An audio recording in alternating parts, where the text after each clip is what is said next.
Right. 15 minutes. Ready. Ready. So today's topic was, how did your life improve after going to college? Yeah, in my case, the first degree I ever had was in psychology. And I got that when I was somewhere around the normal college age for a traditional student. That is your late teens, early 20s, in that age range. I worked in the field of mental health for a while, and I decided that wasn't really giving me what I wanted. Not that it was a bad field to be in, but I decided it really wasn't enough in terms of generating the income I wanted and things like that. So then I went into the business world, and I actually managed restaurants and nightclubs and things like that for a while. And then I ended up going back to school and getting another set of undergrad degrees, which were in history and religion. And then that was the starting point through which I went to graduate school. And in graduate school, I got a master's degree in history, and then I went on and did some post-grad work um, in sociology and in criminology. And during that time, I was also in business. I was in a multi-level marketing company. I did well in that for a while until the recession back in 2008 hit. But it was because of my academic background that I was able to go on and do a lot of other things. I was able to go on and get a work as a professor, and I've now got about a dozen years experience teaching at the college level. And I also was able to get into the field of writing, freelance writing. I've actually not only been in our industry where we're assisting students, I've been doing this for about a decade now, but I've also published 6 books of my own. I've published hundreds of essays of my own. I've presented at academic conferences quite a bit. I've been doing that for about 15 years. And it's because of my academic background that I'm able to do all these kinds of things. I get interviewed on television programs talking about current events from time to time. And I've also been able to travel, and I've been involved with presenting at academic conferences in Europe and in Mexico, and not just in the United States. So having academic credentials is very important because it really opens a lot of doors that you're not going to have open for you in other contexts. And there's a lot of people who say, well, who cares about having a college degree? What do I need that for? Unfortunately, or fortunately or unfortunately, depending on your vantage point, you do need to have a college degree because without a college degree, you're going to be lacking a certain credential that will open doors for you.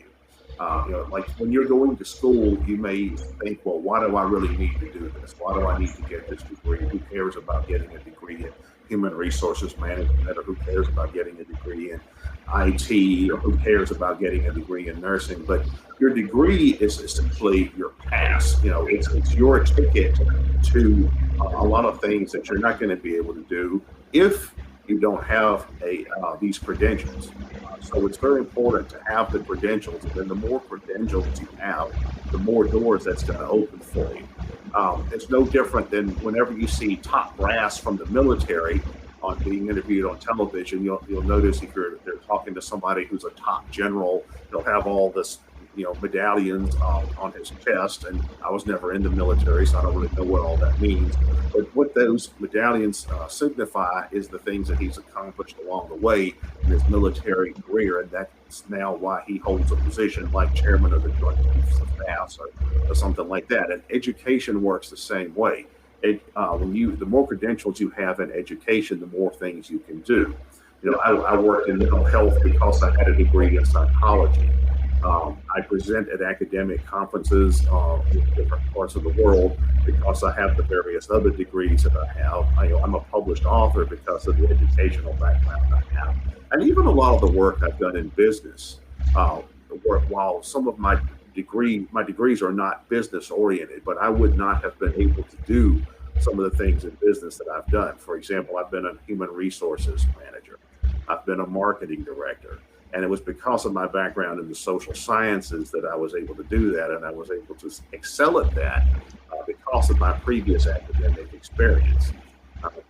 Often you end up working in a field that's not specifically connected to what your academic training is, but what you will find is that your academic training translates into success in whatever field you go into, because you're going to pick up skills along the way that are going to help you in that field. A good example is the industry I'm in now, which is helping students succeed in the academic world. I'm able to do this because of the wide variety of academic topics that I've studied along the way. I know how to help students format a paper and use proper citation styles and use APA and MLA and Chicago and Turabian and all these complicated citation styles. I know how to do that because I studied all of that during my own academic experience. And if you don't have those skills, and you're not going to be able to succeed in a lot of different areas of life. For example, in business, they often want you to write reports on what your division was doing. I used to do that when I was an HR director. Right? I needed to know how to write coherently, and I learned that through my academic training. So education is not just about getting a degree. The degree is your pass to a lot of other things that are not going to be available without the necessary credentials. Do you have an example of when you just showed your credential, basically your degree, and you got some opportunity?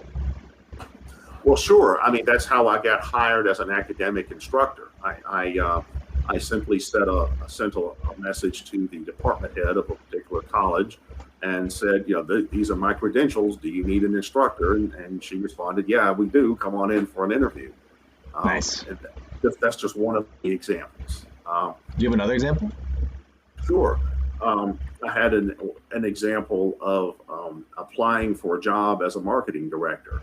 And when the company that I was hired, that when they saw that I had a background in sociology and in psychology, which overlap with marketing, so marketing research is basically sociological research. It's the same thing that marketing reps do. And it's also true that psychology plays a major role in marketing. A lot of people who have backgrounds in psychology go into marketing. So that got me a job as there was a company where I was a combination human resources manager and a marketing director at the same time. And that, it was because of my education that I was able to do that. Nice. Very good. Alexi, do you have any? Did you go to college, Alexi?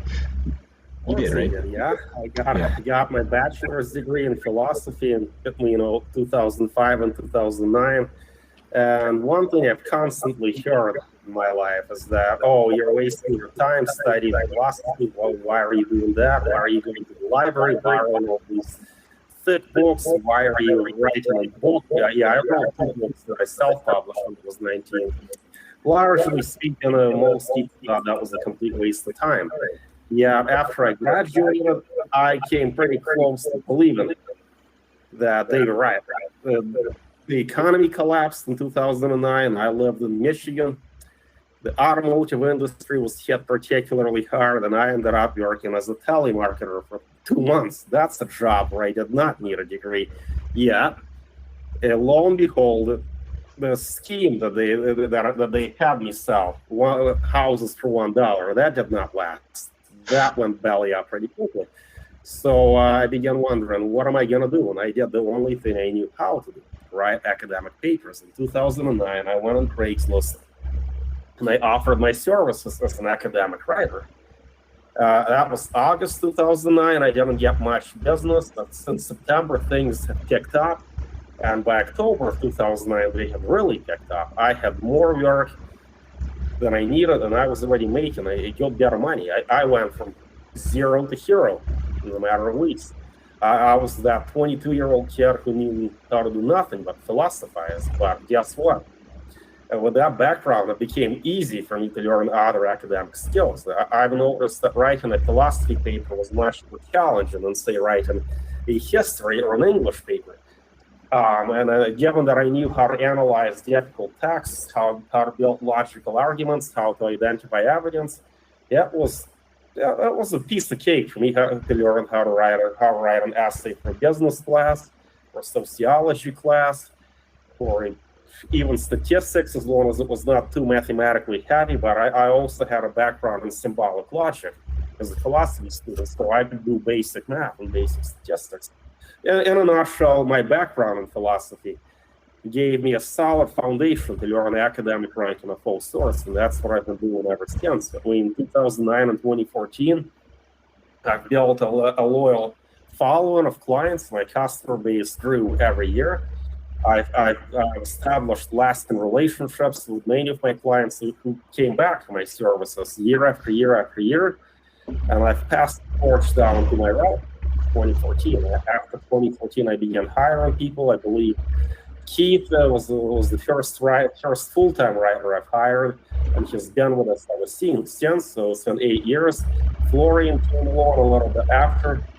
And the business model that I've established in 2009, which is based on quality work and return business, has served us very well ever since. And I gotta wonder, where did I learn all this? Well, it's pretty clear to me that I've learned academic integrity and intellectual rigor as a philosophy student. And that emerges the foundation of our business model, which we take pride in. Nice. Wow. Amazing. I guess it's definitely translates to other aspects. Florian, I guess you have any examples of taking your degree and trading it in for real life resources? Oops, Florian, we can't hear you. You're silent. You're on mute. So there we go. So the reason why I stepped out of my academic career, I always wanted to be a researcher, and right now I'm still, if somebody gives me a math exercise, I'm nerdy enough to instead of watching a TV show, I can solve a mathematical question. That's fun to me. That's kind of a hobby to me.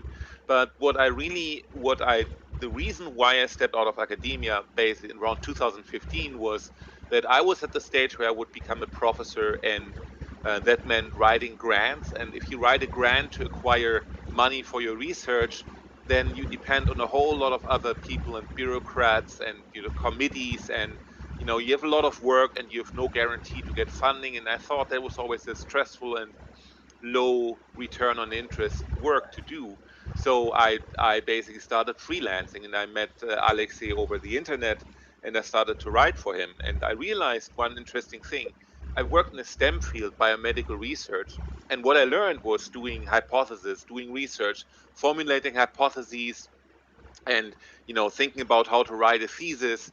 And that translates to other parts as well. I didn't have much knowledge about business, for example, when I left academia for biomedical research, but I just worked myself into the matter, and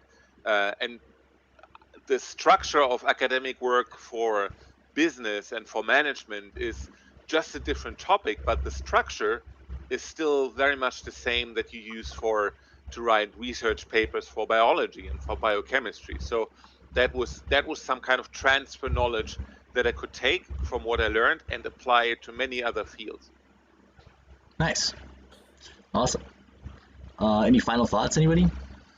Yeah, I actually have a question for Florian. You are the only one of us here, the only one here who has had experience participating in an Ivy League institution. What advantages would you say you've received because of this, and what are we missing out on? So the one advantage of the Ivies is networks. Basically, from my own experience, I can say that I've started my academic career in Germany at universities there, and then I went to Princeton for a postdoc. And the schedule, the curriculum that students have in Princeton is not that much different in terms of what they learn from other universities.